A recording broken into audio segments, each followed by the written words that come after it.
அப்புறம் ரெகுலராக ஒன்று பண்ணுவாங்கல்ல, நம்மளுடைய சிறுபான்மை சகோதரர்களை அந்த சிறுபான்மை சிறுபான்மை வச்சுக்க செருப்பு கழட்டி அடிச்சுருவேன். நான் சொல்கிறேன், வெறி கொண்டு வேணாம் சொல்கிறீங்கள. மதத்தை வச்சா எதை வச்சு மதத்தை வச்சு ஊடக வரலாறு எடுங்க வாச்சுவா. மதத்தை வச்சு மனித கூட்டத்தை கணக்கிட்டது எங்கேயாவது இருக்க? ஐரோப்பிய யூனியன் முழுக்க யாரு இருக்கவன்? ஏன் இத்தனை நாடு? ஏன் ஒரே நாடா இல்லை? ஏன் இல்லை?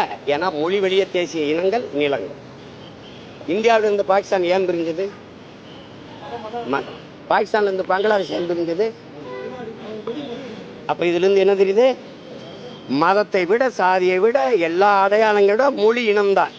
அப்படின்னா இங்க இருக்கிற கிறிஸ்தவனும் இங்க இஸ்லாமியனும் தமிழன் பெரும்பான்மை தேசிய இனத்தின் மகன். வந்தவன் போனவன சிறுபான்மை சிறுபான்மை வச்சுக்க செருப்பு கழட்டி அடிச்சுருக்கேன். நான் சொல்றேன்,